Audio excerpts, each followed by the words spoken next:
PBB gesa segera laksana gencatan senjata di Gaza.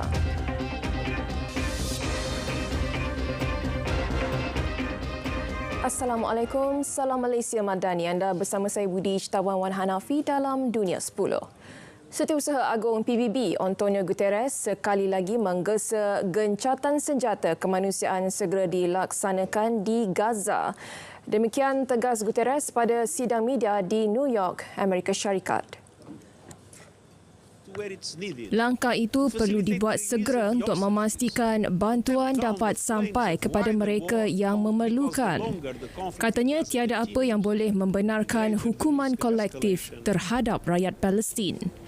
Jelas beliau, masalah kelaparan yang sedang melanda penduduk Gaza menyumbang kepada risiko penyakit, kekurangan zat makanan dan ancaman kesihatan yang lain. Seramai 152 pekerja PBB maut sejak 7 Oktober lalu menandakan jumlah kematian terbesar dalam sejarah badan dunia itu. Di semenanjung Gaza, satu pengebumian telah diadakan untuk pekerja Persatuan Bulan Sabit Merah Palestin pada Khamis lalu yang terbunuh oleh serangan udara Israel berhampiran Deir al-Balah pada Rabu. Persatuan itu berkata serangan udara Israel mengenai salah satu ambulansnya di Deir al-Balah. Ia membunuh 4 pekerja perubatan dan 2 orang yang cedera. Tentera Israel tidak mengulas mengenai kejadian itu yang sebelum ini menuduh Hamas beroperasi di luar hospital. Sementara di Rafah pula, penduduk Gaza kini berada dalam keadaan sehelai sepinggang selepas dipaksa berpindah akibat serangan Israel. Bukan saja berdepan masalah kekurangan bekalan makanan dan ubatan tetapi turut bergelut dengan ancaman cuaca sejuk melampau. Kebanyakan sebuah kemah yang diperbuat daripada kain dan plastik dikongsi lebih 20 ahli keluarga. Kehilangan tempat tinggal menyukarkan keadaan mereka ketika ini. Perang genosid sejak 7 Oktober lalu telah mengorbankan lebih 24,000 orang. Selain hampir 70,000 lagi cedera, selain kemusnahan teruk pada bangunan dan infrastruktur.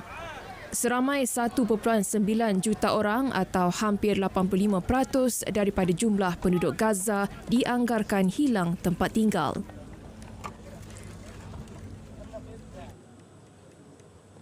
Beralih ke pilihan raya Presiden Amerika Syarikat, bekas Presiden Amerika Syarikat Donald Trump terus kekal berada di hadapan dalam undian Caucus Iowa untuk menjadi calon presiden dari Parti Republikan selepas lebih 92,000 undi dikira.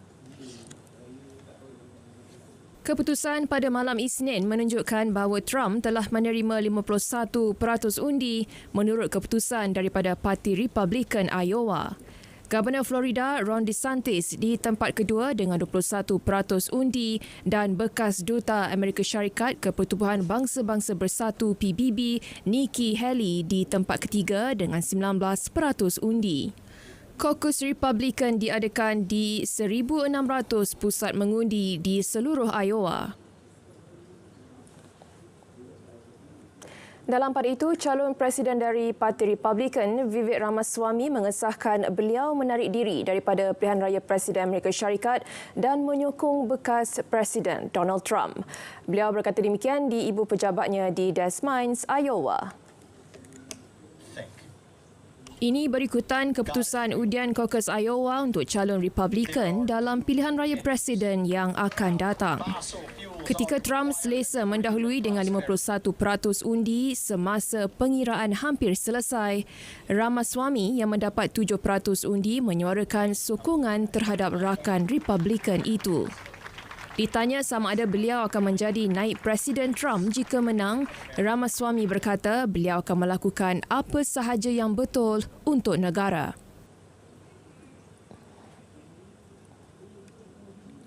Sementara itu, di China, Beijing beri amaran kepada Filipina supaya tidak bermain dengan api selepas presidennya Ferdinand Marcos Jr. mengucapkan tahniah kepada bakal Presiden Taiwan Lai Ching-te. Ucapan itu susulan setelah Lai memenangi pilihan raya presiden baru-baru ini. Jurucakap Kementerian Luar China, Mao Ning, berkata Marcos telah melanggar komitmen politik yang dibuat oleh Filipina kepada China dan campur tangan dalam hal ehwal dalaman China. Dalam pada itu, Kementerian Luar Filipina pula mengesahkan dasar satu China negara itu. China telah berulang kali memanggil Lai dan mendakwa Taiwan sebagai wilayahnya sendiri serta tiada hak berhubung dengan negara itu.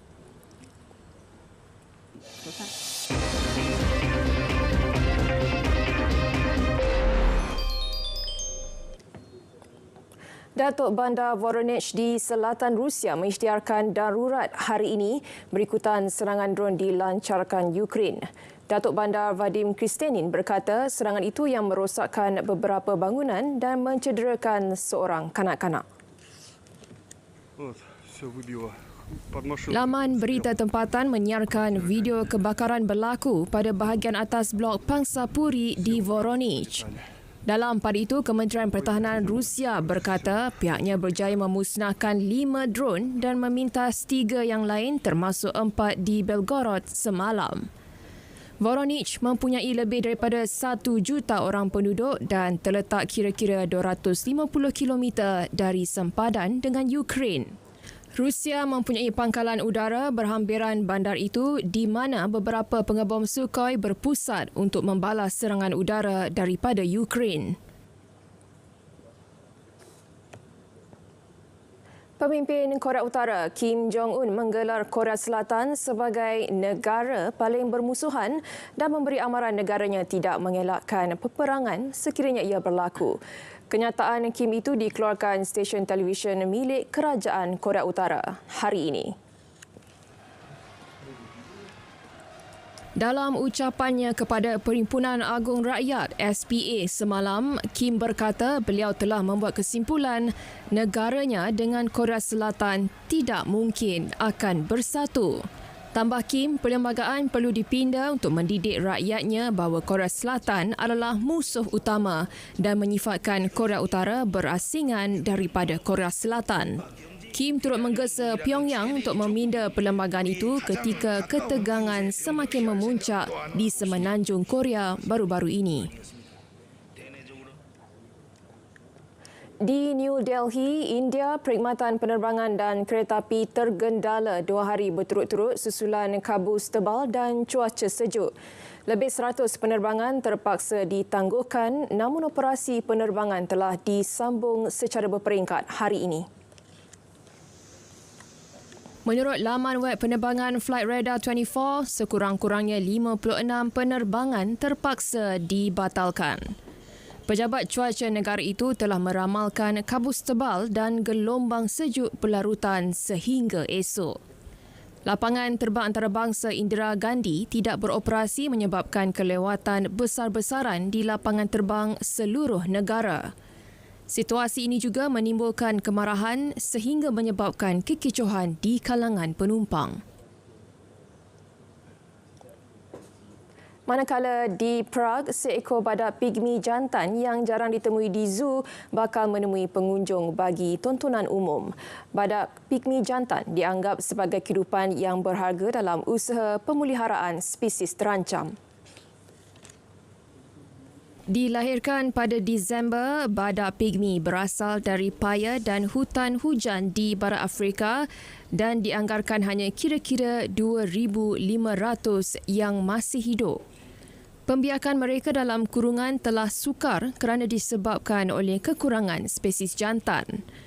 Dengan berat mencecah sehingga 275 kg, badak pigmi suka bersendirian dan dianggap kurang berbahaya. Tetapi badak pigmi boleh menjadi liar pada masa-masa tertentu jika merasa dirinya terancam.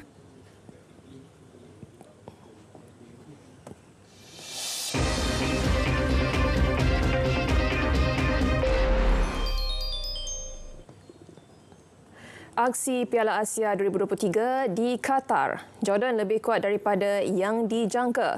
Itu pendedahan jurulatih Harimau Malaya Kim Pan-gon selepas skuad kebangsaan tewas 0-4 dalam aksi pembukaan kumpulan E awal pagi tadi.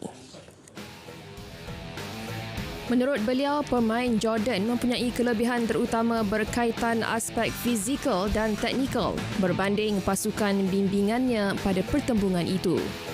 Dalam masa sama, Panggon memohon maaf kepada semua peminat bola sepak tempatan kerana gagal memberikan keputusan positif seperti yang diharapkan. Skuadnya perlu segera bangkit bagi menghadapi dua lagi perlawanan peringkat kumpulan. Kekalahan Harimau Malaya itu menyaksikan ia keputusan terburuk pasukan negara di bawah bimbingan Panggon sejak dilantik pada Januari 2022.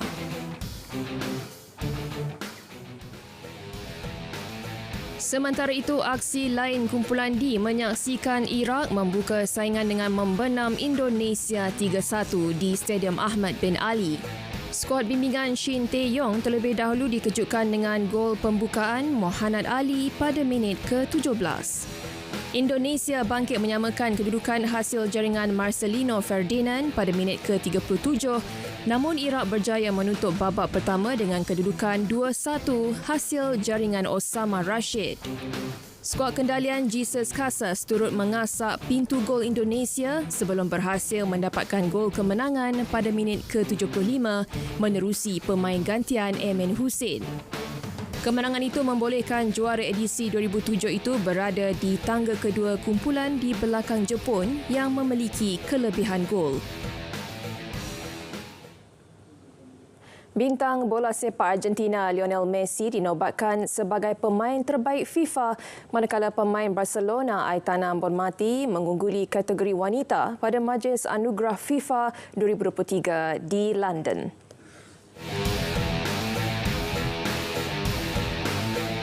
Turut menjadi tumpuan anugerah jurulatih lelaki terbaik yang diraih pengurus Manchester City Pep Guardiola manakala ketua jurulatih Belanda Sarina Wiegman muncul jurulatih wanita terbaik.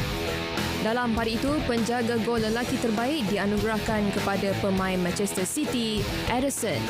Sementara itu, anugerah Puskas FIFA 2023 menjadi milik bekas pemain tengah Botafogo, Guilherme Madruga. Perkembangan Liga Perdana Inggeris, Everton dan Nottingham Forest bakal berdepan hukuman pemotongan mata. Ia susulan dua kelab itu mengaku melanggar peraturan kewangan. Kesalahan itu berkaitan peraturan kewangan dan kelestarian untuk musim 2022-2023. Ketika ini, Everton dan Nottingham Forest bergelut mengelak penyingkiran dan hukuman itu bakal menjejaskan impian mereka untuk kekal di Liga Perdana Inggeris musim depan. Everton sudah dipotong 10 mata musim ini kerana melepasi had kerugian ditetapkan pada penghujung kempen 2021-2022. Everton kini menghuni tangga ke-17 Liga, hanya satu mata di depan Luton yang berada dalam zon penyingkiran, manakala Nottingham Forest 4 mata di luar zon penyingkiran di kedudukan ke-15. Dunia 10 berakhir di sini. Saya Budi Citawan Wahanafi dari Sungai ke Segara, Palestin pasti merdeka. Assalamualaikum, salam Malaysia Madani dan selamat malam.